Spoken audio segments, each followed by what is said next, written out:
Welcome to the Season of Self-Love podcast. I am your host, Nyomi Banks, and I am thrilled to have you join me on this transformative journey.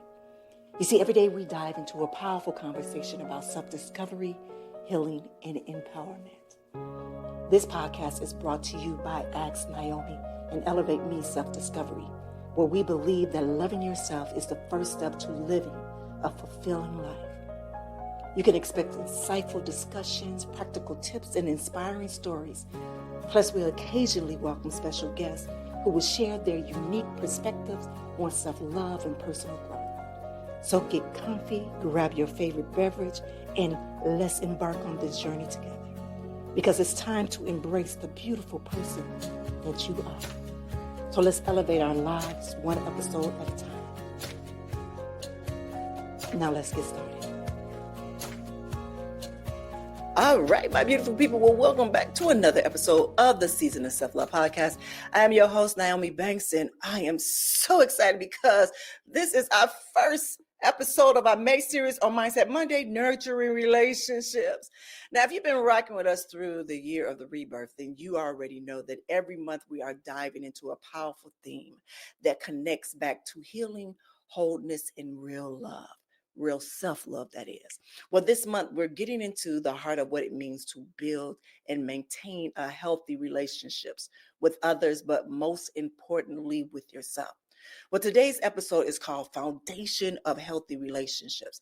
And I have our resident therapist, the incredible Dr. Will Washington, joining me to break this all the way down.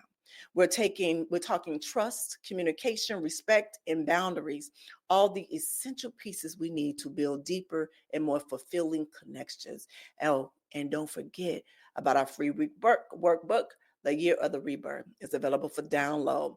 This month's section has exercises on relationship reflections and setting boundaries. So head over to the website and grab you a copy if you haven't already. So before we bring Dr. Will to the stage, let's take a quick break, all right? It's your girl, Goddess Nyomi Banks here on the Season of Self-Love podcast, and we'll be right back. Ready to transform how you think about love and mental health?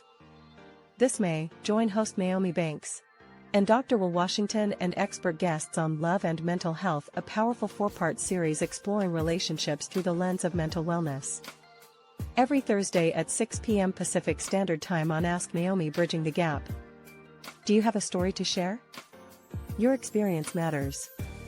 Email us at asknyomi@gmail.com and be part of the conversation that's changing lives.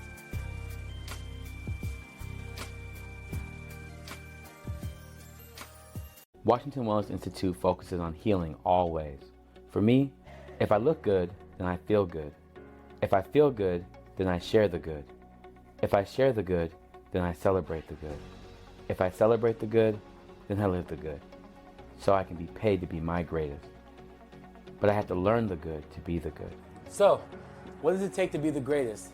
It's as simple as a free 15-minute consultation. Be kind to yourself and heal always.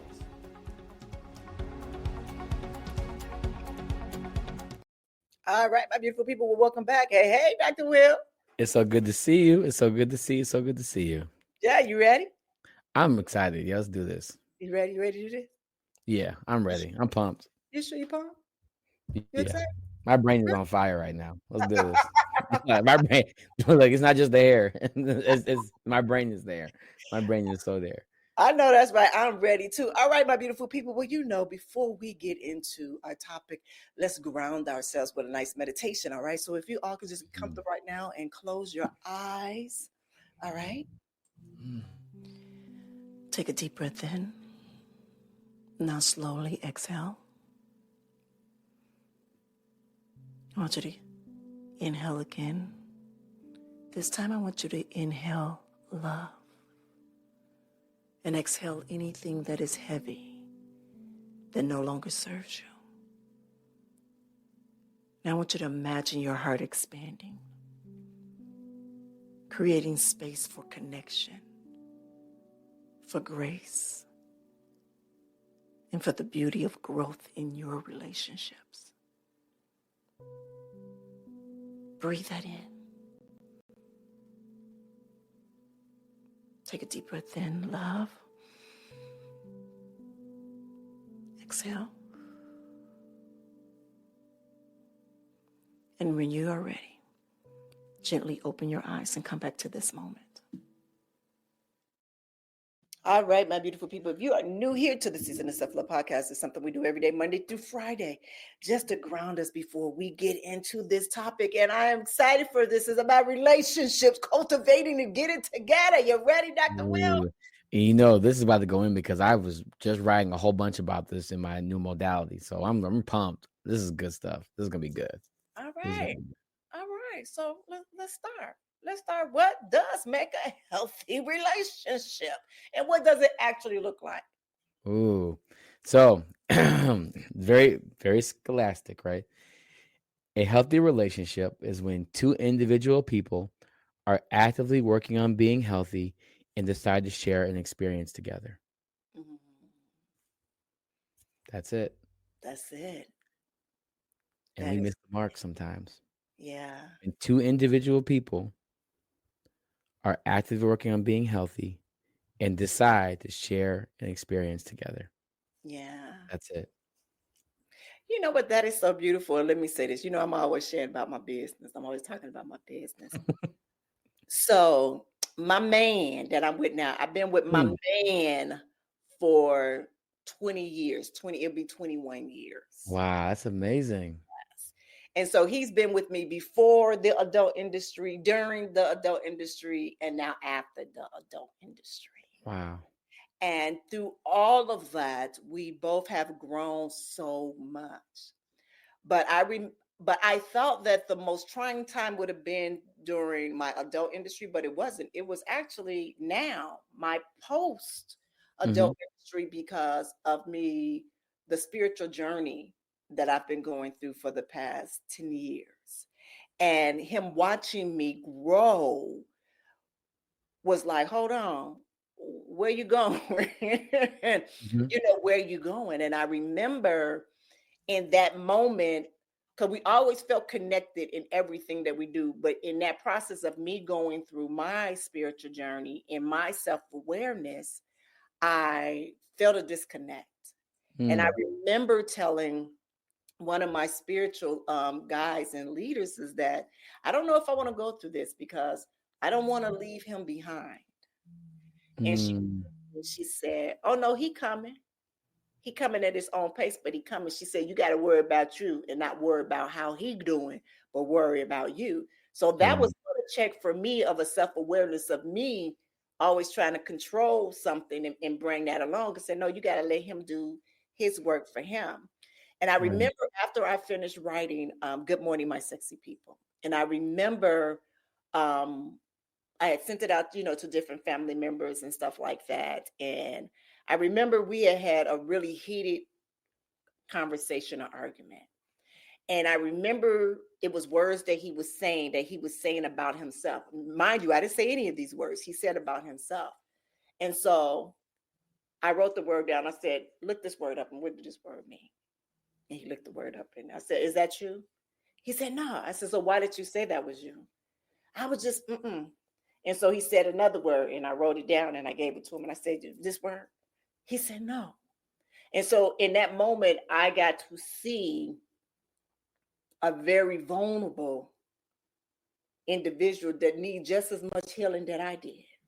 And in that process of me watching that, it was like, okay, let's sit down.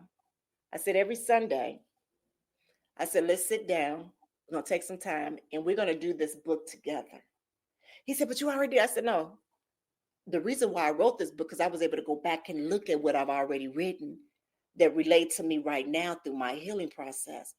I said, so right now I invite you, so both of us to come do this healing together, but also separate. Because right here, these are your thoughts and your emotions on what you feel on your process. And this is mine. And when you feel comfortable, we can swap them out and we can read them to one another. And we did that for about 6 months. And it changed our whole relationship. Wow. Yeah. That's really putting seeds in your own relationship to see what actually grows out. Not many people wait that long to see what comes out of the ground. Yeah. And they put those seeds in. That's beautiful. Yeah. Yeah. And the one thing is because I knew that I knew that God put us together for a reason.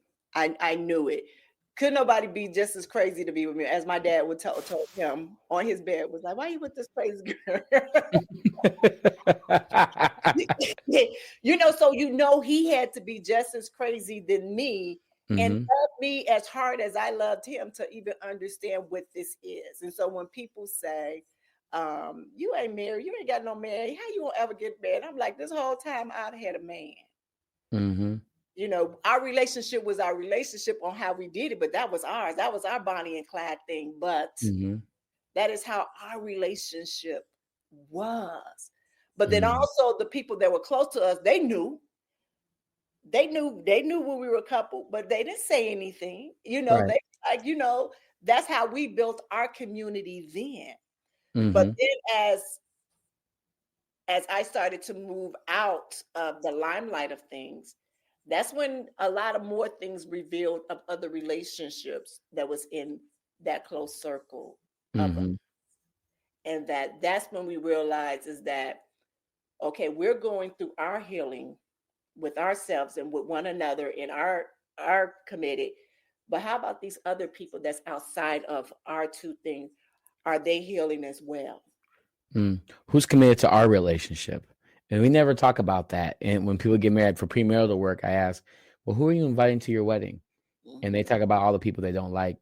And then it's like, well, why would you want them to witness your union? That means that they're going to be a part of your union. These people are supposed to be supporting your marriage. You shouldn't invite them. But what happens? Like, do you want them to dictate the healthiness of your union? No, then they should not be at the wedding. Yeah. I learned that my first marriage. Yeah, I learned that my first marriage. It wasn't about me. It was about everybody else. And my second one, I did a drive-through. Just me, him, and my sister and her husband. That's it. Yep. That's it. Because I'm telling you, it's amazing how when you're trying to work on yourself, the people around you are supposed to be reflections of why you're supposed to be your best self. And then your partner is supposed to recognize you to be your healthiest. Yeah. Right? Because what's best for you and what's healthiest for you are two different intentions. Yeah.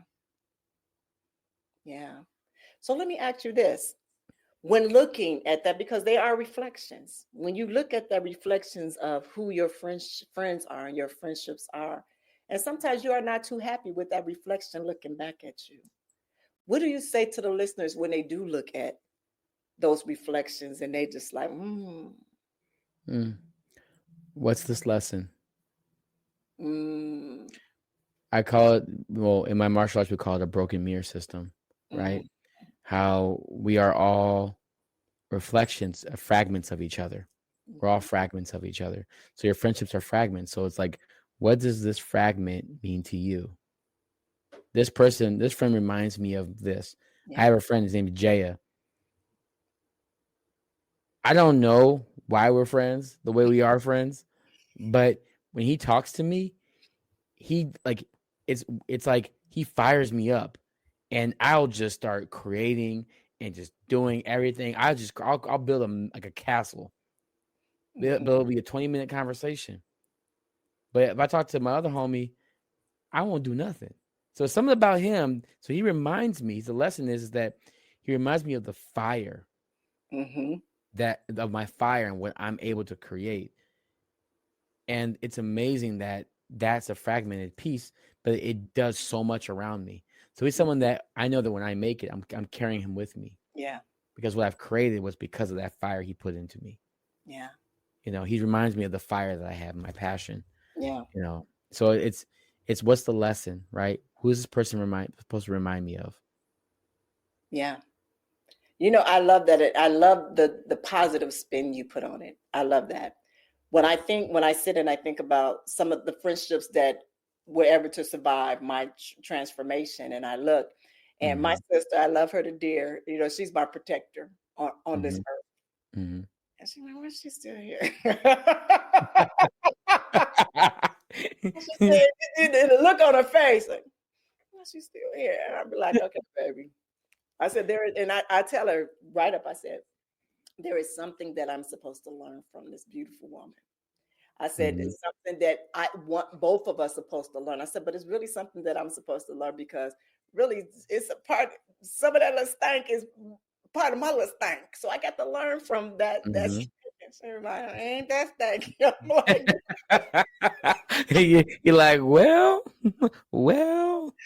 well, that's the first thing is being Yeah. accountable and being aware of your stuff, Mhm. and but thinking about that, and I love when you say about two people going on the healing, Mhm. process They're actively working on their own healing. on Mhm. their own healing. Also, with that beautiful young lady, she's working on her healing. And everyone that Mm. I'm is in my circle right now, everybody is working on their healing. And it's so funny because the ones that you think would not be doing it, I was like, for real? Like, yeah, girl, I Mhm. saw your Instagram post. I saw that. I saw your TikTok. Oh yeah, I heard that. Really? They ain't gonna leave a Mm. comment, but they hear it or in the You know, comment. I feel a way about that because my clients be like, "Yeah, remember you talked to Naomi about?" And I was like, "You've been watching my videos?" And then they bring the videos into my session. Now I gotta go back and look at the video because I'm like, "Was they telling the truth?" I was like, I had to go back. They really watch it and Yeah, they use it in their own work. yeah, yeah. And this is a note for me, and I actually it's probably a note for you too, because we are a type of people that we, and I know we talked about this a little bit last month or last week, Mhm. that we do, and it's not about validation. We do things because we want to improve in things, and we want rewards for things that we do. You Mhm. understand what I'm saying? And we Mhm. like to see things visually. I'm a very visual person, and I believe Mhm. you're a very visual person too. And Mhm. sometimes that get lost in what we're doing because Yeah. we're looking at, well, how many people are looking, how many, it doesn't even matter if how many people comment, it don't Mm. matter, because Doesn't a matter. lot of people, especially going through this healing process, they're not ready to share that with people. They're not Mhm. ready to share that with people. And that's what I'm understanding more now, Yeah. even in my relationships with my clients, even my relationships, even with just regular people, is just a lot of people, they're not ready to share those. So you just Yeah. continue to keep doing what you doing. And Right. you I know, just I just got asked that they said they wanted me to do more videos of my hand pan work mhm, because they wanted that. But I just stopped doing it because I was just working on things. People are like, I know you're not posting as much. I'm like, I just post when I feel like it. I wasn't like trying to like create a following. I was like, when it's there, I'll do it. But I'm not, but now people are like relying on me to keep posting. I'm like, mm. I was like, like I said, I'm not crossing a finish line. I'm just enjoying the field, yeah. right? And that's and so when it's there, it's meant for you. When it's not there, you're supposed to look at the other videos. You might have missed a video. Go back, Mhm, right? Or I'll just share some of your videos on my story, yeah. you know. So yeah. Anyway, sorry. No, that's okay. That's okay. All right, so let's talk about one thing: building trust. I Mm, know a lot of people got different ways of understanding what trust is. Some people say you have mm. to come in and you have to earn trust. And some people say, trust is there. And then once you lose it, then hey, Broken vase, yeah. yeah. Mm. Um, but that is one of the most important things when it comes to foundation in a relationship. So, Dr. Will, what are some ways that we can build and maintain trust, especially when we've been hurt in the past? Yeah, and I'm so glad you said it like that because I am a new believer of trust is an internal experience, not external. And we externalize it is because we're avoiding the internal inflictions that we may have been going through. So for me, trust is something that comes from you. Do you trust yourself to be in this relationship again? Do you trust yourself to start dating again? Do you trust yourself to love somebody and know that you may lose them again? Do you trust yourself to love somebody and may be stuck with them? Do you trust yourself to go through that? Um, Trust used to be such an externalizing experience. You broke my trust, so you have to build this trust back. Mhm. No, they're still who they are. They just made a mistake, right? You learn, especially in infidelity, cheating is a symptom, not a problem, right? And so when you learn to destigmatize the pain and the betrayal hurt in that, you learn that it's a lesson in navigating what your relationship needs to feel healthy again. Mm-hmm. So the question is, are you willing to do what is needed to have a healthy relationship again? Can you trust that experience and that journey to have a healthy relationship? So for me, trust is a very internalizing experience to help remove the shame, fear, guilt, blame, resentment, regret that might be occurring in an unhealthy moment. So what you're saying is that the trust has to come within yourself first. Truly. Yeah, within yourself first. So let's say this, and let's be really honest. Some people don't trust themselves, and they depend on others for that. Mm-hmm. And then we get codependency. But that's a whole they gone awry. But yes. Mm-hmm. And that's why we have situationships, circumstantials, we have, moments. We use a lot of these different languages to not hold the emotional accountability that's required to hold trust in a relationship. Yeah. Right. Mm-hmm. Or we focus on romance rather than intimacy. Mm-hmm. Or we speak about intimacy, but we're not even connected to ourselves or our own bodies yet. Mm-hmm. Right. Let's be honest. Yeah. And communication. Ugh, the C word. Communication. Yeah. Ugh.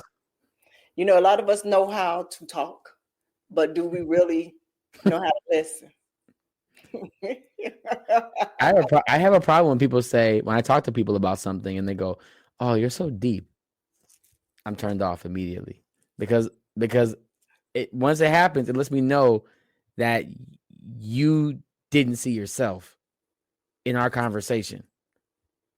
That means I lost you somewhere. Okay. Oh, that's deep. Ugh. No, I just helped you see yourself, and you didn't see. See that because that gets me. Because I'm glad you said that because I'm gonna say it one day. I'm gonna say, "Oh, damn, that was deep." I'll be like, pause it. Pause the recording. Pause the recording. I can't. Because if you get deep on me, I'm gonna give it to you. I'm like, "Oh shit, that was," because for me, when I'm like, "Damn," because it will make me think like, "Damn, that shit was deep." Excuse my language. but then that's you seeing yourself. Mm-hmm. But then what you normally do though is you'll come back with an example to help translate it. Mm-hmm. Because sometimes I say stuff and then you gotta translate it, like you just did about trust. You put it in one sentence, right? Many people don't do that. They don't bring it that fast. Mm-hmm. They gotta sit with that, and then we're stuck because we're both sitting. And I'm not doing that anymore. I'm not. I can't do that anymore. I'm not. So I need the summary. Like I need someone to sum that up. I need that because sometimes I get lost in the thought. I be alone a lot. Sitting in my space, sitting in my mind. So yeah, it's needed. I'm so sorry. You said I be alone a lot. See, it just comes out. I didn't mean to say it like that. Yeah, Dr. Will is lonely. Yes. Right. And I'm so sorry. I'm so not the good friend right now because I'm just laughing at you. Did he really say that? Look, I'm having the whole confession right now. On The whole confession. He's being vulnerable, Nyomi. He's telling you just laughing at it like, what the hell? Let me tell you laughing at you because let me tell you something. When I'm editing, right, I'll be seeing your facial expression.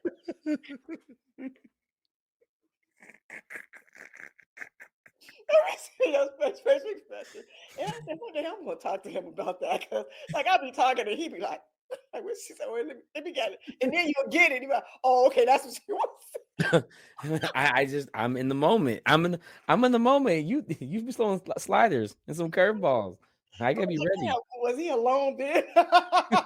Right. You come back the next week when we're recording. So you said you were alone the other last one. Right, he was alone. I thought you went down this rabbit hole with me. I thought he was Allison.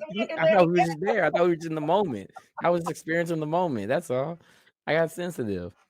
I'm a Cancerian. We're there 24/7. All right. Okay. Let's get back to one. See, this is what happens with us at times. All right. So, can you share a technique of improving communication, like active listening and expressing needs without guilt or shame. Mm, yes. So this is actually, it's called transactional analysis. It was made by Eric Byrne. He's Canadian, back in the 50s, I believe. But he saw language as a unique way of looking at it as parent, adult, and child. And what I loved about it is that when we speak, there is a frame that we speak from, right? And so I've kind of like modified it in a way to make it more relational currently. And so now what I do is I ask them, like, when you're speaking to this person, are you speaking from the parent, the adult, or the child of yourself? Right. And so a lot of times when we're speaking to people, you think about, am I speaking to them like a parent, adult, or child? Also, when I'm listening to them, am I listening as a child, an adult, or a parent? And it helps my couples recognize when they switch their dynamic. Mm-hmm. And so it gives them 3 options where they can be like, when you're talking to me, I feel like I'm a child. Well, what type of words are you saying to sound more like a parent? Or is it the fact that something happened to you to make you feel like this person is more of a parent in your relationship, It triggered. right? Mm-hmm. And there's so many ways to kind of mix this up, right? And so the first thing I would say is, do you see yourself as a parent, adult, and child as you speak to somebody? And also, do you see yourself as a parent, adult, or child when you're listening in the conversation? And it all depends on the conflict and the amount of vulnerability and the availability that's happening. So Mm-hmm. I think just starting with the parent, adult, and child mindset is a great way to start beginning language and learning relational language, if you're not familiar with that. Wow. So let me tell you what I just heard, what you just said. Mm-hmm. Parent, adult, and child. Mm-hmm. Parent. So I'm thinking of a scale. Mm-hmm. Thinking of a scale, and I think Ooh, I like this. as an adult is a balance of them both. To Mm-hmm. where as a parent is more high sprung, I know authoritative type of feel, and a child is more coming from and I don't want to say less than, but not of knowing or Innocence. sensitive, innocent Innocence. in that Right? process, to where Yeah. adult is more of, I'm going to assess the whole thing and I'm going to hear and listen to you fully, Mm-hmm. um, mindfully listening to you in what you're saying. So now my response will not be a reaction, but a respond Mm-hmm. collectively what we're doing together. Yeah. Right. Because perfectly said. And a lot of times those parents sometimes react, right? Parents can become overreactive, Hmm. right? And then, so parents can be overreactive, children become just reactive, Hmm. right? And then adults are very responsive, Hmm. I love right? that. Hmm. Yeah. That's a good one, Dr. Will. I like that one. Mm-hmm. Yeah, that's a good one. All right. So, for my listeners, if you're listening and if you ever struggle to just say how you feel without turning into a misunderstanding, you are not alone. So, what Mm-hmm. we are learning today that it is a skill, It like is a very any much skill, skill. and that it can be strengthened. So, let's talk about Mm-hmm. respect and boundaries right now. Um, Two things that go hand in hand, but are often misunderstood. Dr. Will, how does respect show up in a healthy relationship? Mm. Respect is shown by the way you feel valued in your relationship dynamic. Do Mm. you feel valuable with how you're being loved? Hmm. That's a weird question, right? Do you feel valued? Do you Hmm. feel valuable in the way you're being loved? Yeah. That's a hard question for some people to answer that, you know? And the second question to follow up is, what do you need to feel valuable in changing your behavior or your ways? Mm. Because sometimes just telling someone to change is not enough. Sometimes they need incentive because they may be coming from a child's place Yeah. of shame, hurt, fear, unknowing. And the reward is, I want to build a better connection with you because I realized that we were misaligned. Yeah. Would you be willing to grow with me? Do you want to play with me? Right? Yeah. And relationships and play you have to remember how to play in your relationship, Mm-hmm. right? That's a very big part of the healing aspect in relationships. Yeah. You got to remember to play. That's companionship. Yeah. I love that. And let me tell you why I love that. When I love the part when you said about being in a relationship and understanding if that love is honorable to you, if that's an honorable relationship to you, um, and knowing the difference. Mm-hmm. I had like this big aha moment a few months ago to where I actually was very grateful and thankful for my ex-husband. No matter how toxic our relationship was, I was like, thank you. That I really honored what I've learned in that relationship, both good and bad, because it prepared me for my next relationship. Not that I took anything bad and brought it as baggage. No, I use all of that was happening with us, both good and bad, as learning tools for myself. I learned more about Mm-hmm. myself Yes. in that relationship. So I didn't know it then when I was there, but when you sit back in it and you look back and you were like, I was like, oh wow. And you actually see your growth. I don't know if you ever did this from a relationship that you in now, from a past relationship that you had Mm-hmm. before, and you see how much you've grown. Not only that, be because of the communication that you had with that new person, with that person right there, versus how it was before. And you be Mm-hmm. like, wow. Girl, you did that. That's what I said. Girl, yeah. Woo, I'm telling you, the amount of self that I've grown from, that child in me was hurting, trying to find something to feel. And I had to take that kid and bring him back and be like, hey, not that one. Yeah. Calm down.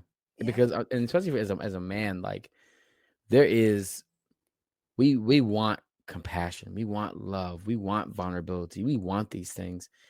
And sometimes as men, we say what we want and it is unheard. A lot of times it's just unheard. Yeah. It truly is. And sometimes we need to express it in a way that is relational Yeah. rather than individualized. A lot of times we individualize our needs and we don't relate our needs. We're not relating ourselves in a way that's effective. And we miss out on ourselves. We miss out on our moments because we just don't show up at the right time. And it Mhm. happens so much. So yeah, I understand completely. That's a real thing. Yeah, it is. I want to go back to the individual in a relationship when it comes to with the men. Mm-hmm.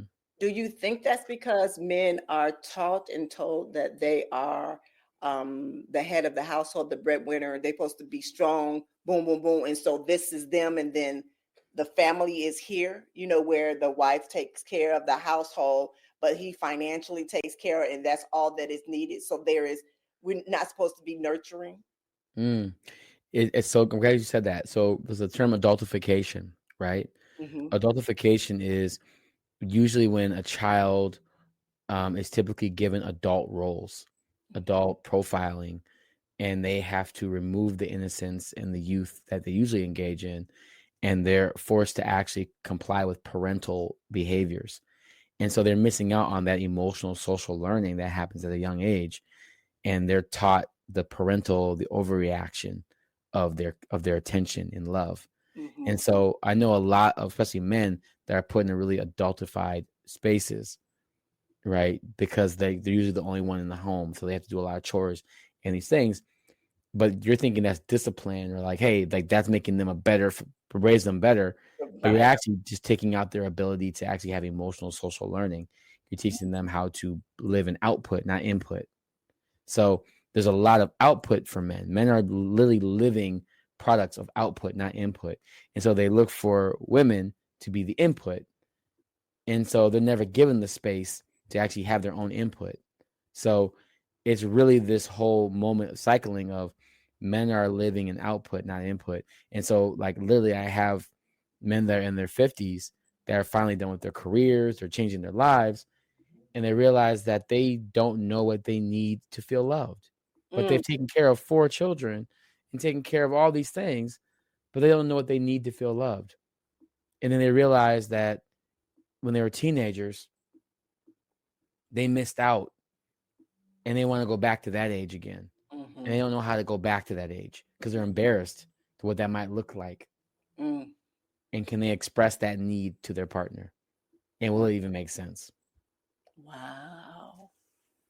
Wow. Thank you for sharing that with me. I just wanted to go back to that for a moment because it kind of stuck out to me a little bit. Mhm. You know, and a lot of our listeners are men that's in the age of 30 to 50 something years old. Mhm. So, and I know that's something that they would have really loved to hear. Yeah. The one thing that I do love about a lot of our listeners, especially the men, is that they are ready and willing to tap into their self-love for Ooh. themselves and for the relationships that they have with family members and outside of them. Yeah.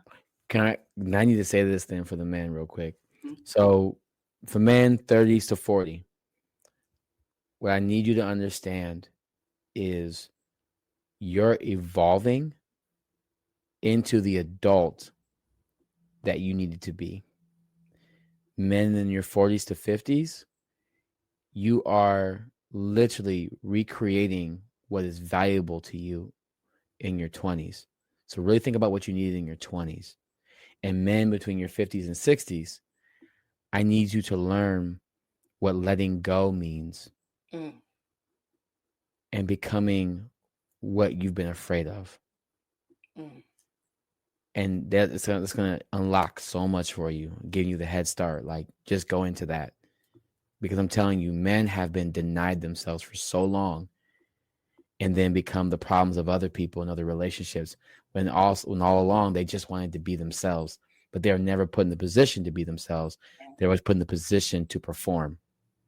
And so the strongest thing a man can do in this age right now is understand the power of your presence.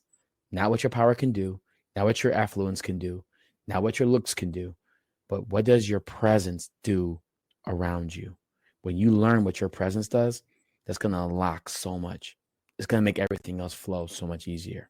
Yeah. So I hope men understand that your presence can change an entire world for people.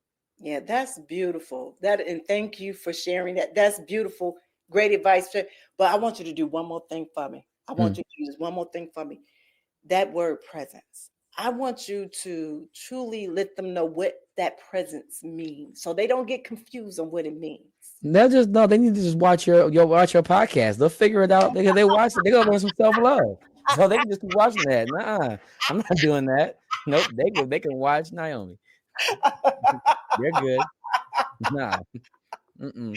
Yeah, see how you just gonna leave y'all hanging like that? No, just kidding. You almost had me. You almost had me. Mm-mm. No, they can watch your show. They'll be okay. Mm-hmm. Oh my goodness, Dr. All right, so let's go back to boundaries. Let's talk about, did we talk about boundaries or we just talked about respect? We talk about respect. We didn't talk about boundaries. Okay, let's talk about boundaries. So setting boundaries from a place of self-love rather than guilt.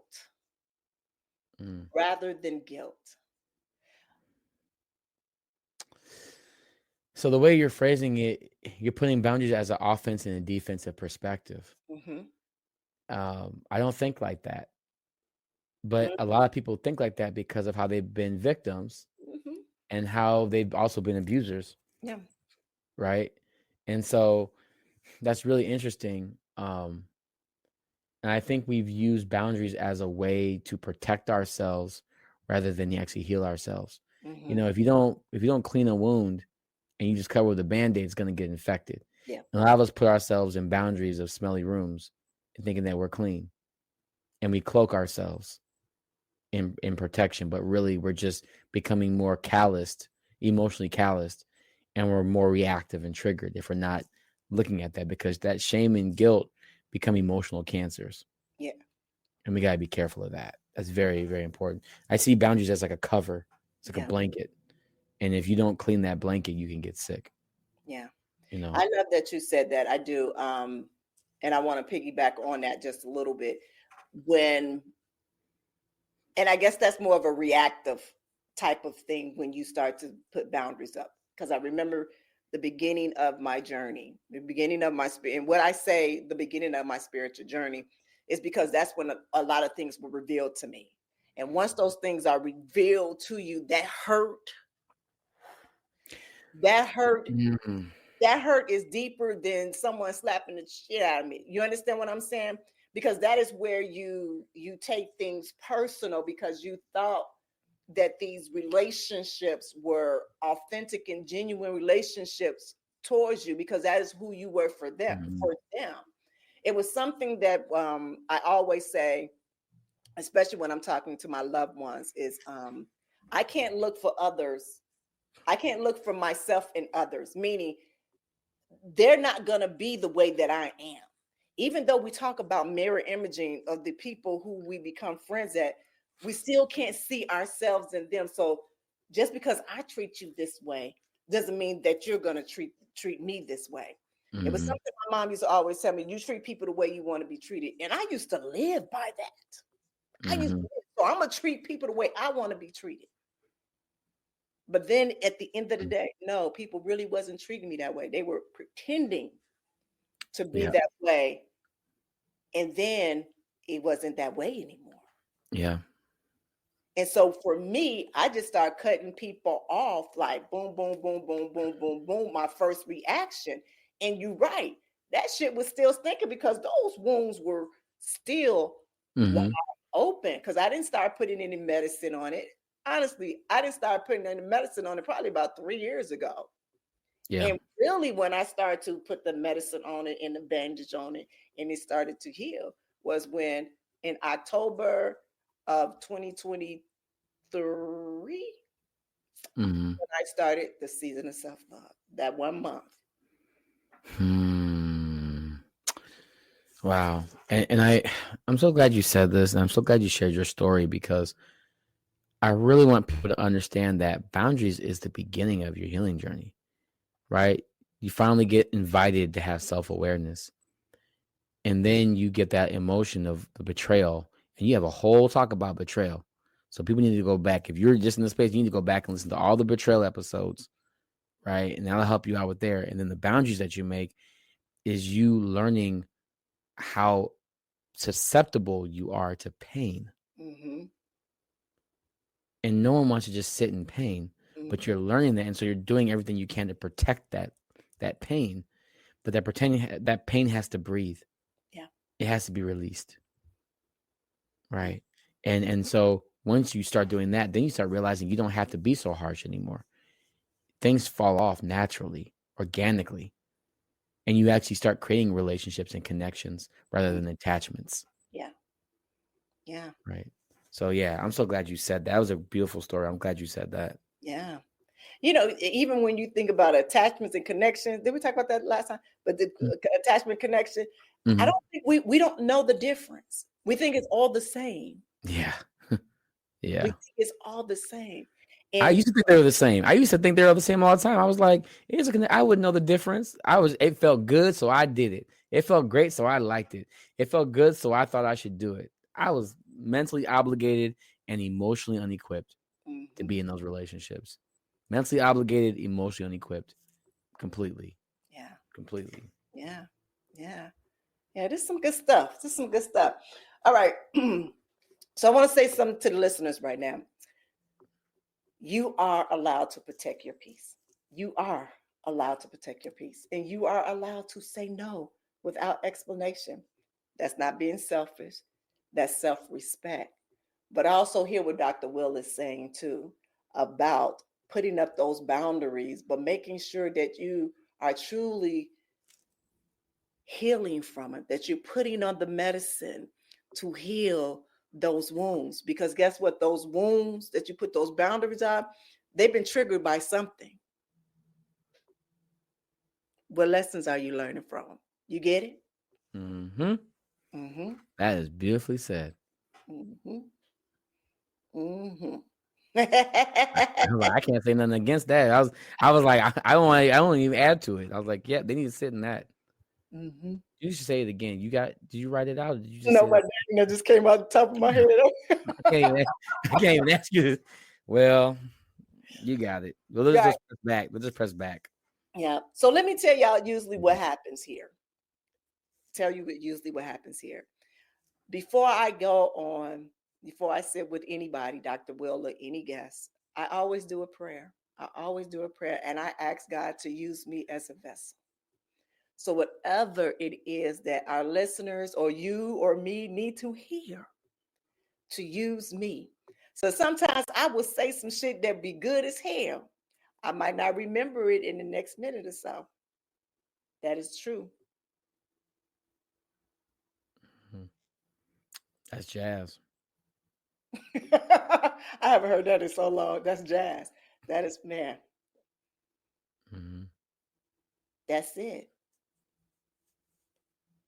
I don't, it just comes straight from the top of the dome. It's just like, it's just there. And That's beautiful. yeah, yeah, yeah. I ain't gonna let get irritated sometimes. I'm like, damn, that was good, wasn't it? It really was. Mm-hmm. I'm gonna have to go back. I'm gonna remember timestamp. I'm gonna have to timestamp this. But truly, and this is how, when I say that I truly do appreciate you, because like I think when you first came on, you thought you were gonna be, I'm gonna be a part of the Ask Naomi. It wasn't even the season of self-love was just starting. Yeah. It wasn't even you. I was talking about self-love on Ask Naomi, but you didn't really know that I had literally started a whole new podcast Did not even know. no, but this was you. We was like, well, wherever I fit in, I'm there. I'm there. Mm-hmm. I want to be a part of this wherever that at. And Mm-hmm. what I love is that you came in trusting the process. Because remember when we first started, it was hey, good morning, good evening, good afternoon. When I think about it, and I sit back and I listen to it. And Right. it was like time traveling and things of that stuff. It was like there. So even in our relationship that we built between each other within this Mm-hmm. year, a little bit over a year and a half, it started out kind of funky in the emails. It did. And I remember asking, sitting at my altar, said, look, you want me to do all this stuff? I need some help. Y'all need to send me somebody. Y'all need to Mm-hmm. send me I didn't somebody. think you were gonna reply. I was like, I'm sitting down. I let go. I was like, and myself like, wait a second. I had my administrator read it too. I'm like, is this real? This isn't spam. This isn't the virus. I was so shocked. I didn't think it was real. Yeah. When I let me tell you something. When I pray and I ask, I'm looking. I'm looking because I look for the answer, whether Mm-hmm. it agrees with what I feel that I want for myself or what it is that it's supposed to be for me. Mm-hmm. You understand what I'm saying? So when that first miscommunication that happened, I was like, oh no, this is just another fluke. And you came back. Mm-hmm. As soon as I asked for that prayer, a few hours later, I was like, okay, all right, I got it. Okay, I got it. Mm-hmm. Okay, I had to, bust off my ego for a minute ago because I thought you was an okie doke a few months, a few weeks Yeah. ago it was. And I was like, oh, okay. And then when we met, and it was just like, he was like, I'm game. And so even for this, that foundation was built on trust from the get-go, from the very get-go. After we did that, From the that adult. From the that adult. from the go, it was Mm-hmm. just like bam, Mm-hmm. and it just from there. And Yeah. I appreciate like you here right along with me. It's so much faith in the process. And I tell people, I'm like, people ask me like how do you keep doing all? How do you keep doing? You're always traveling. You're doing this. I'm like, I don't think about it. Yeah, I stopped trying to think about it. I just do it because I know I believe in it. yeah, And my thing is that there will always be space for you when you're believing in the process. But if you don't believe in the process, you're gonna have to fight for a spot that may not even be yours. yeah, yeah. Doesn't See, work out, move on. That's the point. mm-mm, That's the point. yeah. You know? So I'm so blessed that we can actually sit in faith about our process. Mm-hmm. Because a lot of people can't do that. If the water gets too hot. Mm-mm. Oh no, I like hot water. Oh yeah, I like hot water. Yeah, I may not be able to stay that long, so it's like, yeah, I might have to get out for a second. Yeah, I don't know. I can go deep. I can't go that hot. Yeah, Be like, come on, like, we'll put your toe in here, boy. I'm like, I'm gonna get the wine. I'm gonna get the wine. But no, this has been truly great, and that's why I love that we even doing this. Doing about relationships, because usually when people talk about relationships, they think it's a husband or boyfriend or girlfriend, and it's it's relationships, it's working relationships, it's friendship relationships, it's mother and child relationships, son and daughter, parent and child relationship. I remember having this conversation not too long ago with two. One is a client, and the other one, it was a dear cousin of mine. They were having trouble with their teenage children, and they were parent, not adult, not the child. They were the parent. And I told them, I said, remember how you were that age. So remember how you were that age. And remember the questions in the talk that you wanted to be able to talk to your parents about, that you didn't trust to talk to them about. I said, so when we talking with our children, we're talking about, well, we don't trust them. They need to build our trust. It goes the same way with them. Why do you think because they're younger that they don't require trust from you? Like, you don't need to earn trust as well? That's a two-way street. And they both said, oh my God, I never thought about it. No, trust you don't. has no age. Right, because we come from my mom used to say, you got to respect all your elders. This is me. Why must respect her and she don't respect me? And I tell people there's a difference between old people and elders. And like, do you know the difference? Because the elder's gonna teach you. An old person is gonna control you. Yeah. Because they're afraid of who you can become, because they already see how powerful you are. Yeah. Elder's gonna help guide that energy to something special and meaningful. Yeah. And she was the type of woman that likes to beat people down with her words. You know what I'm saying? And I was looking at my mama like, you hear this lady said, like, you told me to speak my mind. So why would I? Because she 80. And my mama she should know better. Look, she should know better. She been in the world longer than me, and she still don't know better. Right. My mama sat me down outside the church. I couldn't come back into the church until I apologized. And you had time out outside church. And I still ain't apologized. Till this day, she's still waiting for that apology. Oh no, she gone. That's why my dad said I was crazy. My mama said you was an ornery something. No, I just knew this woman was.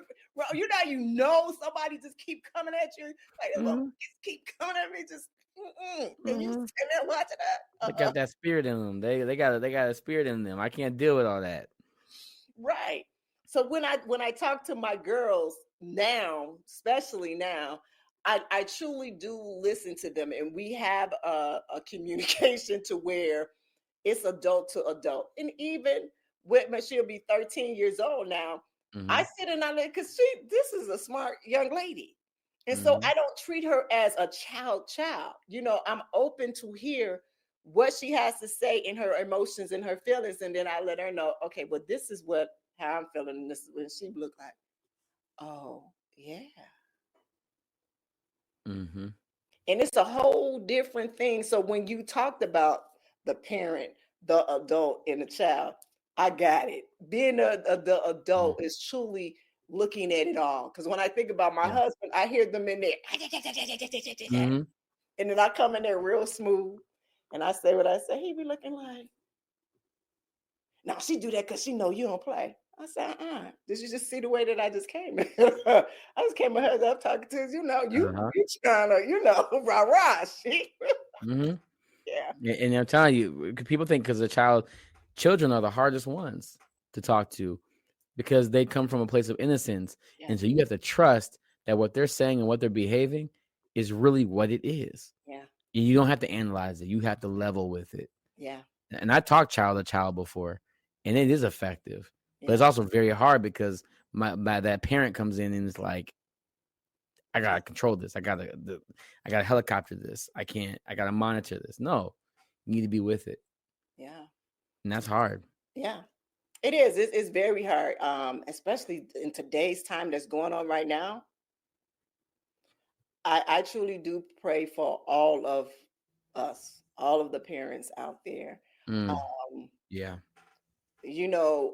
I saw the other day this little white boy, excuse my language, this little white boy, he on film, and he was writing the N word, Niggers. And this lady asked him, was filming, was like, why did you write that on the wall? Are you racist? He said, no. She said, well, why did you write that on the wall? What does that mean? He could not answer. He could not answer that at all. So imagine your child having to be involved with that individual. That's why when I talk about self-love, I'm talking about us having to be able to embrace who we are, to have that intimate relationship with ourselves, to go through that self-discovery, that self-journey, so we can now pass it over like a ripple effect to our children.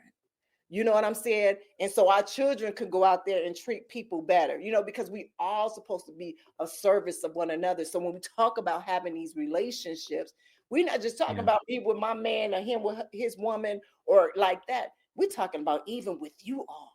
Right, Even exactly. sitting and talking with you, our listeners, we have a relationship.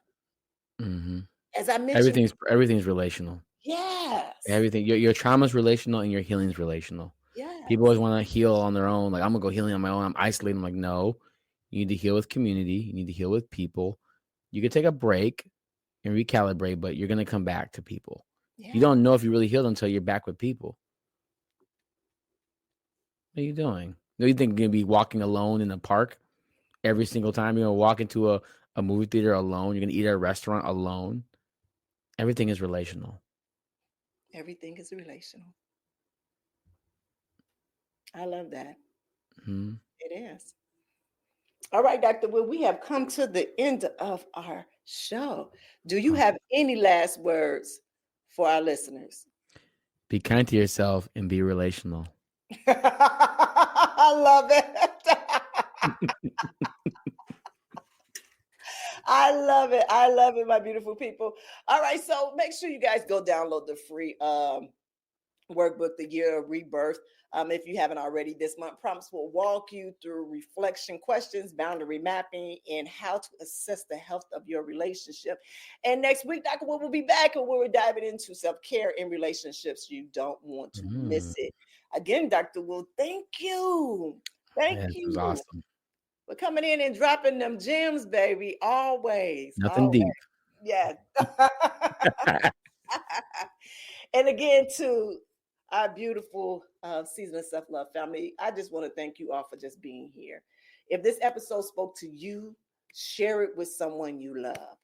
Subscribe, leave a review, and just join the conversation on social media, right? Until next time, continue choosing you every single day. Have an amazing day.